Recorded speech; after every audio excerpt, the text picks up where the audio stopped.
बच्चों, कनेक्टेड में आपका स्वागत है।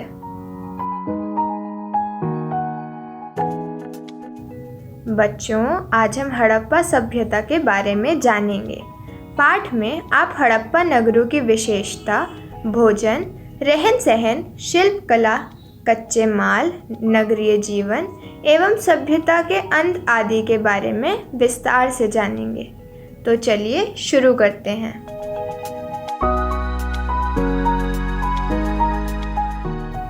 हड़प्पा सभ्यता की इमारतों का निर्माण लगभग 4700 साल पहले हुआ था। लगभग 150 साल पहले जब पंजाब में पहली बार रेलवे लाइन बिछाई जा रही थी, तभी इस काम में लगे इंजीनियरों को अचानक हड़प्पा पुरास्थल मिला, जो आधुनिक पाकिस्तान में है। उन्होंने सोचा, यह एक ऐसा खंडहर है जहां अच्छी ईंटें मिलेंगी। यह सोचकर वह हड़प्पा के खंडहरों से हजारों ईंटें उखाड़ ले गए, जिससे कई इमारतें नष्ट हो गईं। उसके बाद 80 साल पहले पुरातत्वविदों ने इस स्थल को खोजा। तब पता चला कि यह खंडहर उपमहाद्वीप के सबसे पुराने शहरों में से एक है, क्योंकि इस नगर की खोज सबसे पहले हुई थी। इसलिए बाद में मिलने वाले इस तरह के पुरास्थलों में जो इमारतें और चीज़ें मिली, उन्हें हड़प्पा सभ्यता की इमारतें कहा गया।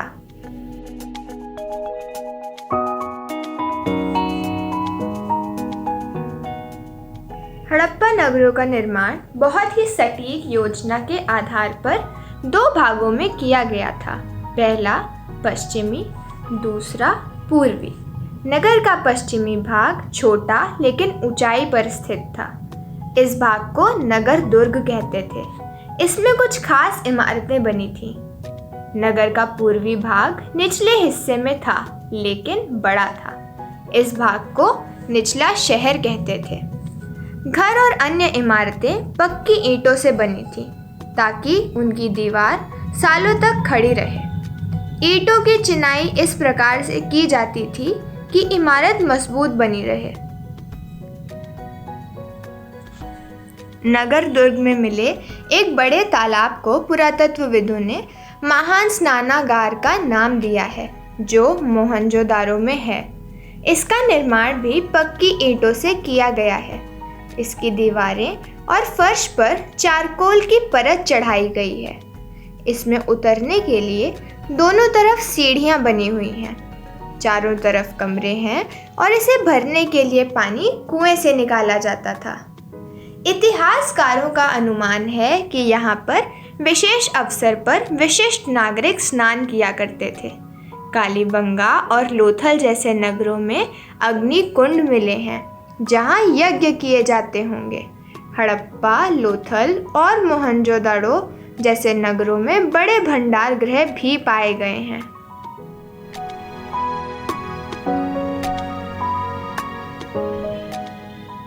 इन नगरों में घर आम तौर पर 1 या 2 मंजिल के होते थे। आंगन के चारों ओर कमरे बनाए जाते थे। अधिकांश घरों में अलग स्नानागार होता था और कुछ घरों में तो कुआं भी होता था। नालियों का जाल योजनाबद्ध तरीके से बनाया जाता था। नालियां ढलान में बनाई जाती थीं ताकि पानी अच्छी तरह बह सके। हर घर से निकलने वाली नाली सड़क की नाली से मिलती थी। नालियों को पत्थर की सिल्लियों से ढका जाता था। थोड़े थोड़े अंतराल पर इनमें मैनहोल बने होते थे, ताकि साफ सफाई अच्छे से हो सके। घर, नाले और सड़कें योजनाबद्ध तरीके से एक साथ बनाए जाते थे। हड़प्पा के नगरों में चहल पहल रहा करती थी।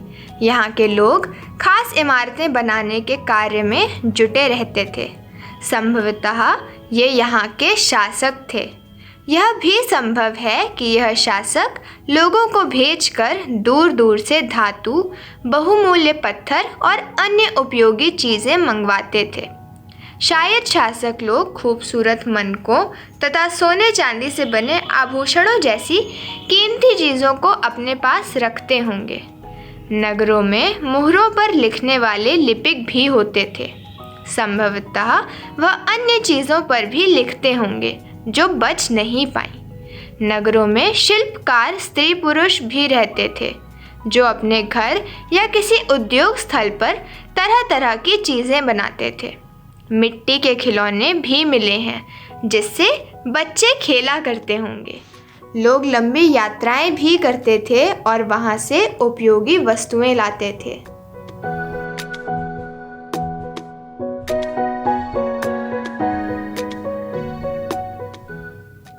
हड़प्पा के नगरों में पुरातत्वविदों को अन्य चीज़ें भी मिली हैं जिनमें अधिकतर शंख, तांबे, कांस्य, सोने और चांदी जैसी धातुओं से बनाई गई वस्तुएं हैं।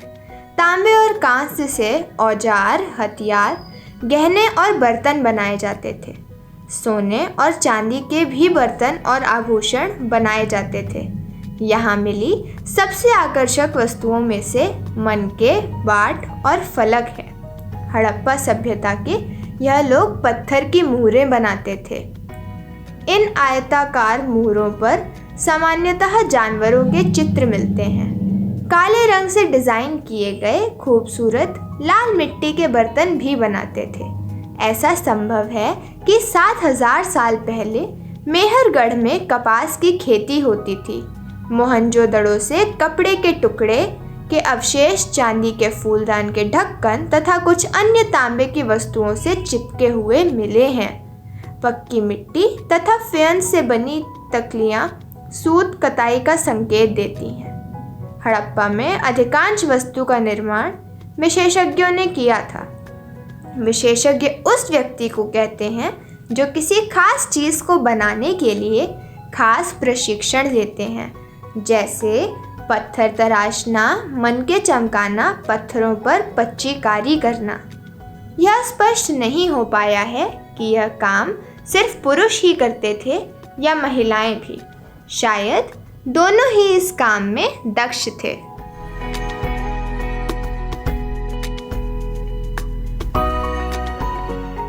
पत्थर और शंख प्राकृतिक तौर पर पाए जाते हैं, लेकिन फ्यांस को कृत्रिम रूप से तैयार किया जाता है।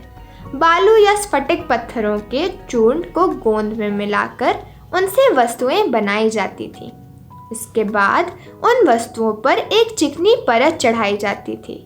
इस चिकनी परत के रंग प्रायः नीले या हल्के समुद्री हरे होते थे। फ्यांस से मनके, चूड़ियाँ, बाले और छोटे बर्तन बनाए जाते थे। कच्चा माल उन पदार्थों को कहते हैं जो या तो प्राकृतिक रूप से मिलते हैं या फिर किसान या पशुपालक उनका उत्पादन करते हैं, जैसे लकड़ी या धातुओं के अयस्क प्राकृतिक रूप से उपलब्ध कच्चे माल हैं। कच्चे माल से पुनः कई तरह की चीज़ें बनाई जा सकती हैं। उदाहरण के तौर पर किसानों द्वारा उगाया गया कपास कच्चा माल है, जिससे बाद में कताई बुनाई करके कपड़ा तैयार किया जाता है। हड़प्पा के लोगों को कई चीज़ें वहाँ से मिलती थीं, लेकिन तांबा, लोहा, सोना, चांदी और बहुमूल्य पत्थर जैसे पदार्थों का वे दूर दूर से आयात करते थे।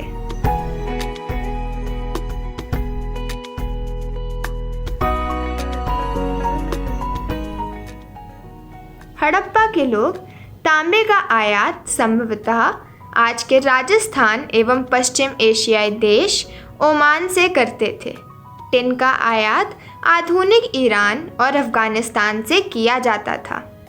सोने का आयात आधुनिक कर्नाटक और बहुमूल्य पत्थर का आयात गुजरात, ईरान और अफ़गानिस्तान से किया जाता था।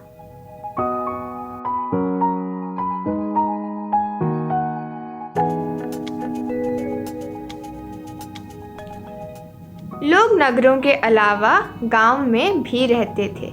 वे अनाज उगाते थे और जानवर पालते थे। किसान और चरवाहे ही शहरों में रहने वाले शासकों, लेखकों और दस्तकारों को खाने का सामान देते थे। पौधों के अवशेषों से पता चलता है कि हड़प्पा के लोग गेहूं, जौ, मटर, दालें, धान, तिल और सरसों उगाते थे। हल का प्रयोग एक नई बात थी, हालांकि हल तो नहीं बच पाए क्योंकि वह लकड़ी के बने होते थे, लेकिन हल्के आकार के खिलौने मिले हैं। क्षेत्र में वर्षा कम होती थी, संभवतः पानी का संचय किया जाता होगा और ज़रूरत पड़ने पर इससे फसलों की सिंचाई की जाती होगी। वे लोग गाय, भैंस, भेड़ और बकरियां पालते थे। बस्तियों के आसपास तालाब और चारागाह होते थे। वे बेर जैसे फलों को इकट्ठा करते थे, मछलियां पकड़ते थे और हिरन जैसे जानवरों का शिकार करते थे।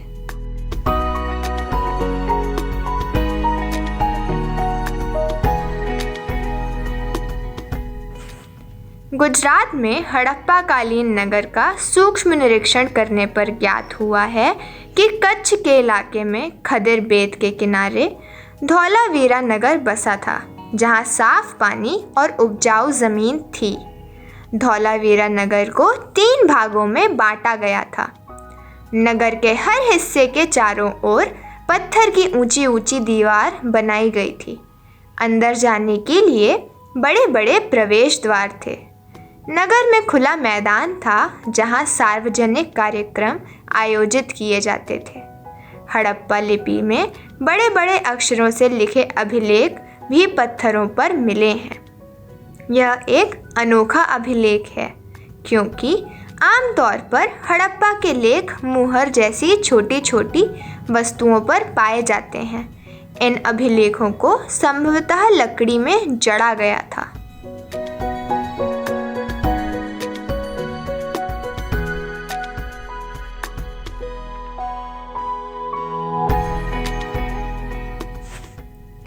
दूसरा साक्ष्य गुजरात की खंभात की खाड़ी में मिलने वाली साबरमती की एक उपनदी के किनारे बसा हुआ लोथल नगर है।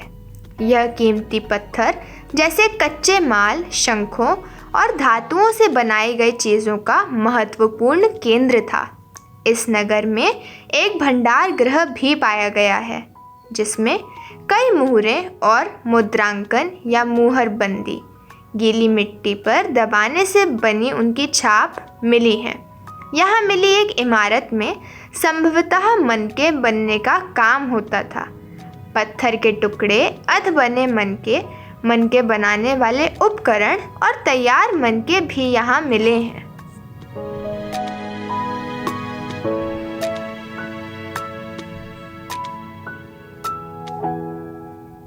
मुहरों का प्रयोग सामान से भरे उन डिब्बों या थैलों को चिन्हित करने के लिए किया जाता होगा जिन्हें एक जगह से दूसरी जगह भेजा जाता था। थैलों को बंद करने के बाद उनके मुहानों पर गीली मिट्टी पोतकर उन पर मुहर लगाई जाती थी। मुहर की छाप को मुहरबंदी कहते हैं। अगर यह छाप टूटी हुई नहीं होती थी तो यह साबित हो जाता था कि सामान के साथ छेड़छाड़ नहीं हुई है।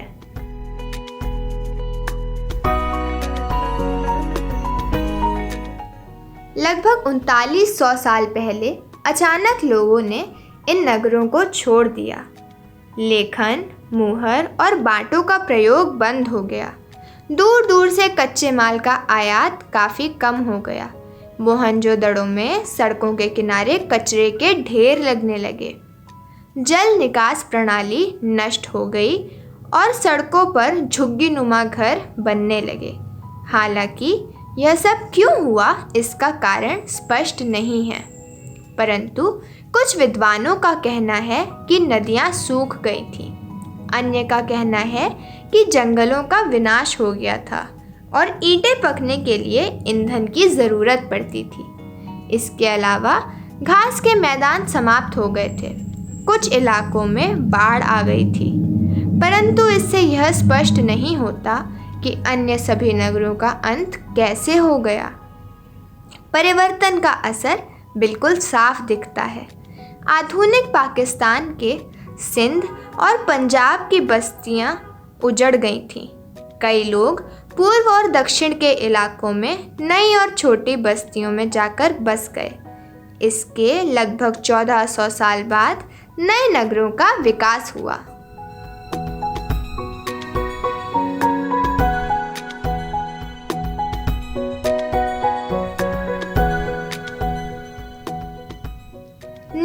नदी के आसपास वाले इलाकों को छोड़कर मिस्र का अधिकांश भाग रेगिस्तान है।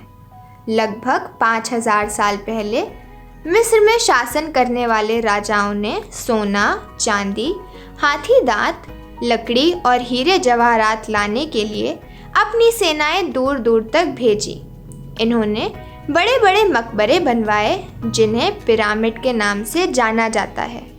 राजाओं के मरने पर उनके शवों को इन्हीं पिरामिडों में दफनाकर सुरक्षित रखा जाता था। इन शवों को ममी कहा जाता है। उनके शवों के साथ और भी अनेक चीज़ें दफनाई जाती थीं। इनमें खाद्यान्न, पेय, वस्त्र, गहने, बर्तन, वाद्य यंत्र, हथियार और जानवर शामिल हैं। कभी कभी सबके साथ उनके सेवक और सेविकाओं को भी दफना दिया जाता था। दुनिया के इतिहास में शव को दफनाने की परंपरा को देखते हुए मिस्र में सबसे ज़्यादा धन दौलत खर्च की जाती थी।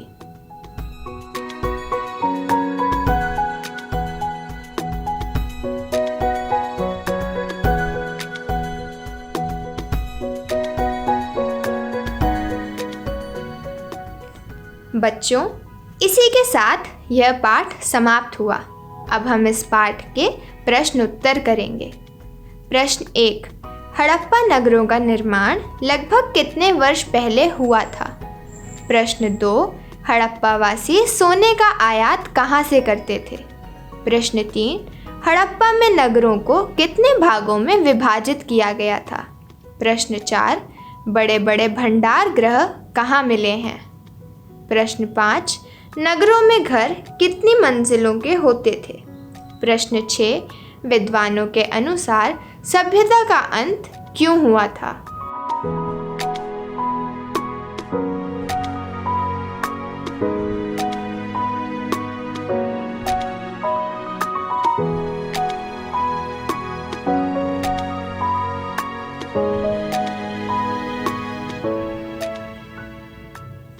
ये रहे आपके प्रश्नों के उत्तर।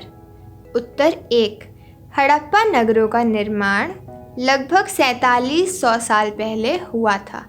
उत्तर 2, हड़प्पा वासी सोने का आयात कर्नाटक से करते थे। उत्तर 3, सामान्यतः हड़प्पा नगरों को 2 भागों में विभाजित किया जाता था, पूर्वी तथा पश्चिमी।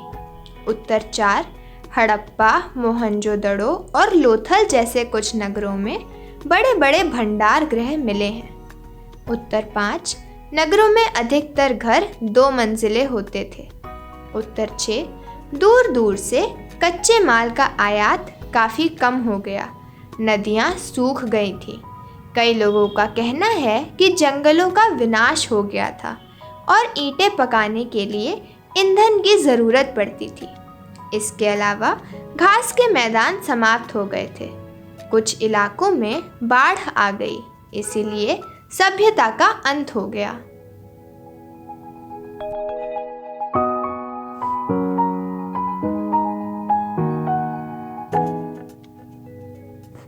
बच्चों, ये था आज का पाठ। आशा है कि आपको पसंद आया होगा। आज की कक्षा यही समाप्त हुई।